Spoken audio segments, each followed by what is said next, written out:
My fellow subscribers, JCM here. Welcome to a very special episode in which we will discover the music of Frank Zappa.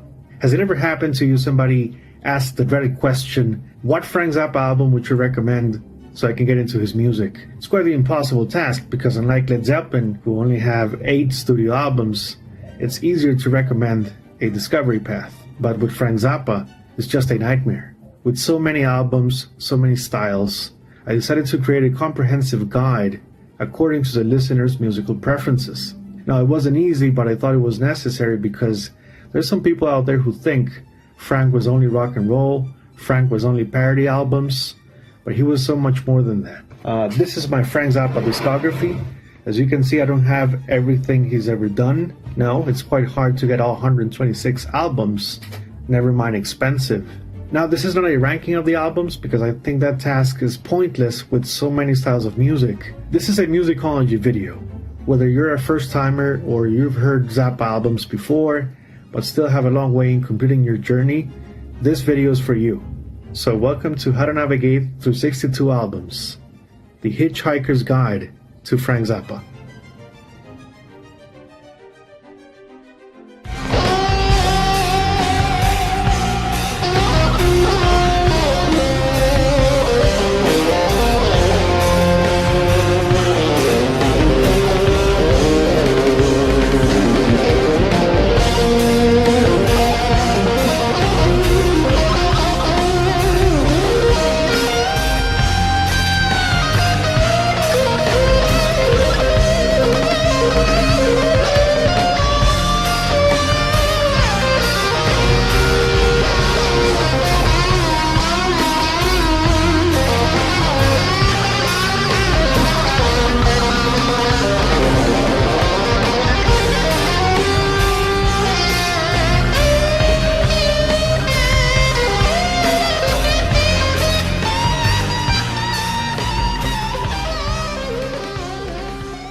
So why 62 albums? Well, these are the records released during Frank's lifetime, and while there's a gazillion posthumous titles, the first 62 were personally cut and selected by Frank, and it's the storyline you need to understand everything that came after. Note, I will discuss some of the posthumous stuff, so grab a cup of coffee or your drink of preference.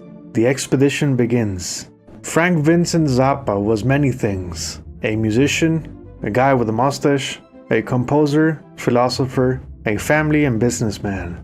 The range of works he put out on the market in the 52 years he was on this planet is vast. From incisive poetry to beautiful complexity, his catalog of albums remains a feat in what most record stores put him under of classic rock. And he's so much more than that. I mean, the Eagles are classic rock, you know? I don't think they are in the same league as Frank. I had a rough night and I hate the Eagles, man. So let's take a look at Zappa's creative periods first. 1966 to 1972 is what can be described as the psychedelic years, as it features many albums by Frank's former band, The Mothers of Invention, as well as his first solo releases with a heavy 60s influence. Now, Frank suffered a terrible accident in 1971, as a jealous British fan overheard his girlfriend say she loved Frank. So this man decided to push Zappa off the stage, falling on a concrete-floored orchestra pit. Why is this important? Well, this event crushed Frank's larynx and changed his voice forever. Be the president, and have to stay in Washington, D.C. in that house. I am about as avant-garde as I have ever been, right at this very moment. This is where his low-range deep vocals begin, in what I like to think as his 70s rockstar period, up to 1975. Where he managed to score hit records and get his name much more present in the decade of Emerson, Lake and Palmer and Led Zeppelin. His third stage begins in 1976 all the way up to 1979, where his business ventures required him to put out a lot of product and arrive at the rock and roll parody classics. Frank's fourth period would be the 80s, where his records are very 80s sounding. The drums usually give it away. By this point, the MTV era, increased touring costs with no corporate sponsorship, and the changing face of the United States made Zappa carry out an angry battle against censorship, religious fanatics, and the Republican Party. Technically speaking, his last studio album was released in 1986, Outside of this, there are a lot of live albums, where Zappa would cut and paste sections from several shows. He loved to do this a lot. Frank's fifth and last stage of his career is quite sad but special. Just one record, The Yellow Shark. More on this later. Now on to the discovery paths for his music. And first let me debunk the myth that musicians will love the entirety of Frank's output. That's simply not true because, like non-musicians, it depends on your influences and preferred genre styles. Picking up a random Zappa record is not recommended without context.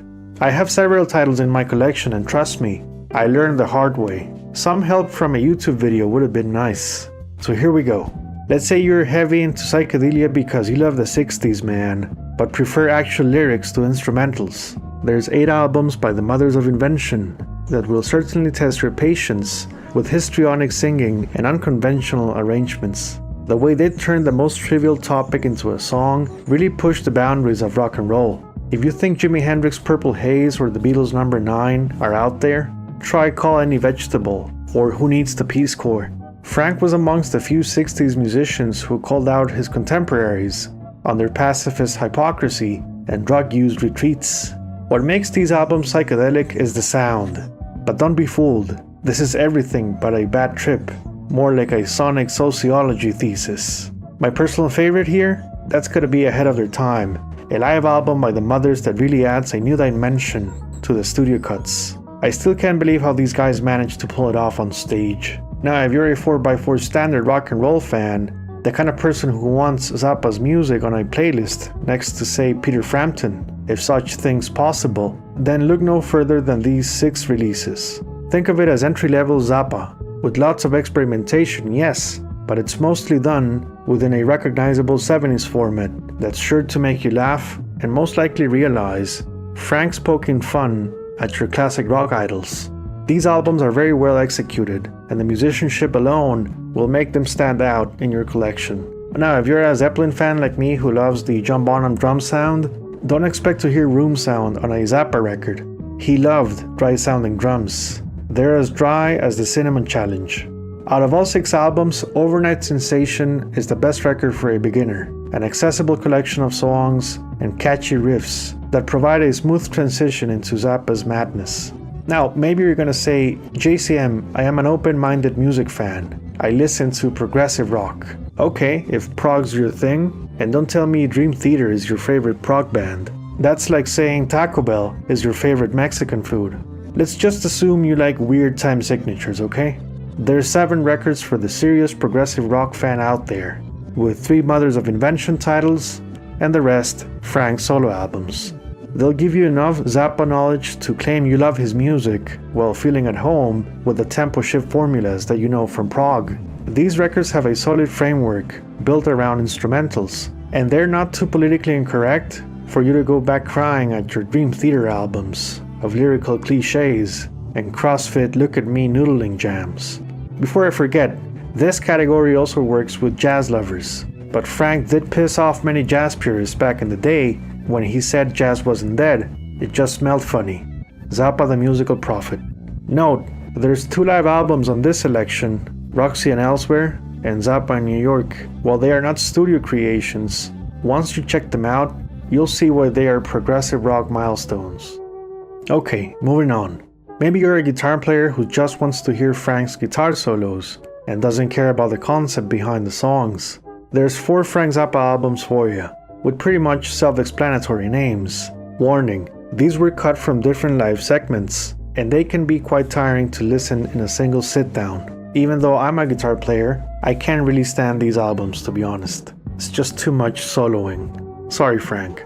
Now, if you're a guitar player and these are the only Zappa albums you like, you got a problem. I'd say you're one of those guitarists who probably thinks bass players are losers and have a weak rhythm guitar game, thus using lead guitar syndrome as a coping mechanism. I've seen many guys with this profile justify their musical narcissism saying, well, Frank did it, don't be like them. They give the guitar a bad name. Next we have parody albums, and I think it's Zappa's most polarizing category because of the lyrical references being somewhat dated in places, and quite offensive if you don't have thick skin. As you see, most of the stuff comes from the 80s, when Frank Zappa was in his 40s. So there's a lot of rants here, with Zappa viciously taking shots that will make you Google up the names and information for context. Now, there are other parody albums on his catalog that I recommend for the average rock listener, as the satire aspect is way more balanced.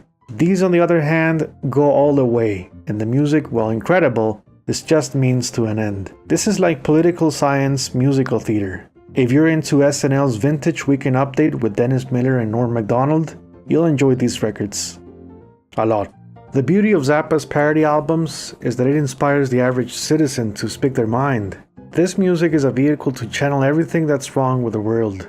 If only Frank was alive today. There's inspiration everywhere. Even if he's singing about stuff from the 80s on these records, there's a feeling of true freedom of speech as you turn up the volume to 11 and laugh your anger and sadness away. Okay, next. So maybe you're the kind of guy who wants to hear the artist live on stage. To quote, see if they can actually play the stuff without the studio trickery. We have 8 albums that were strictly that. Live compilations including the 6-part series. You can't do that on stage anymore. I don't recommend going here without previous studio album knowledge, as the track listing varies from different time period recordings. This is much more enjoyable once you know where the material comes from, you know? It's like having a nasty discussion with your girlfriend after a year or 2 in the relationship.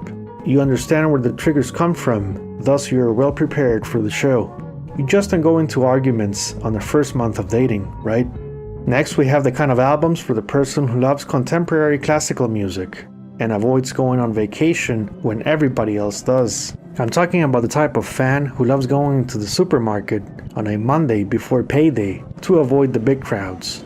This is Frank Zappa, the composer. 7 records filled with enough symphonic compositions that will open a new door into Frank's creative mind. You'll understand why this was Zappa's lifelong dream instead of having a rock ensemble.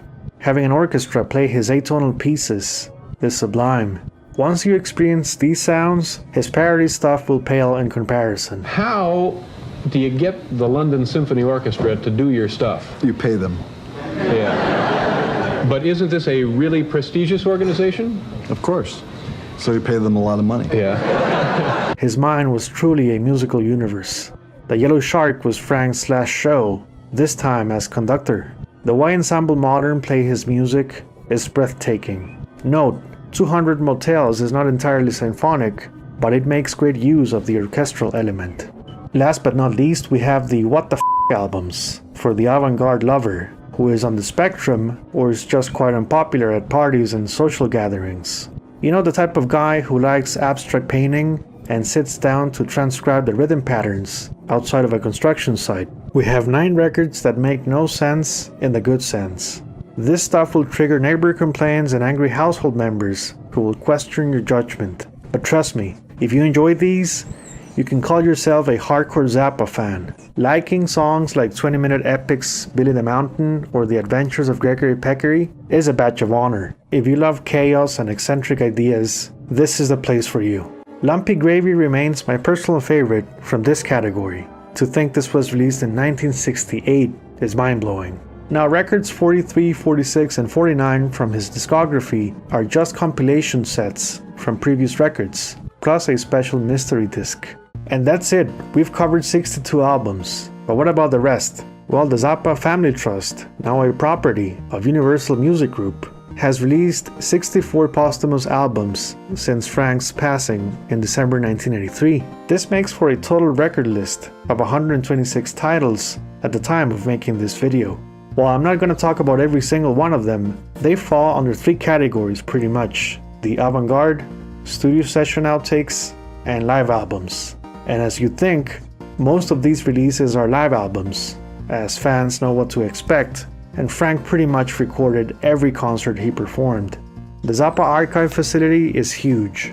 Because of the insane musical ability of his different concert lineups, it's really a blessing and financial nightmare to be a Zappa completist, with so many records out there. Now, among the most fascinating posthumous releases for me are the compositions that Frank wrote on his famous Synclavier tool, which was a digital synthesizer that would play the music he wrote on the computer. While I can appreciate the value of a never-ending stream of live albums, there's nothing like hearing Frank's ideas beyond the stage. Warning, these are avant-garde albums. The music is not played by humans, but a digital recreation of the music. I have to mention the tragically underrated Civilization Phase 3, which is the first studio release of new Zappa material since 1986. Everything is Healing Nicely features 1991 rehearsal material from Ensemble Modern, the best classical musicians to ever play Zappa's music. This is like a prequel to the Yellow Shark album. Feeding Monkeys at My Maison and Dance Me This present his Synclaver works to further understand what a visionary composer Frank was. So there you have it, a short video on Frank Zappa's discography. Before I go, I have a question for the viewers. What's your favorite Frank Zappa album or time period, and why? You can put your answers on the comment section below. And as always, thank you very much for watching. Until the next time, bye bye.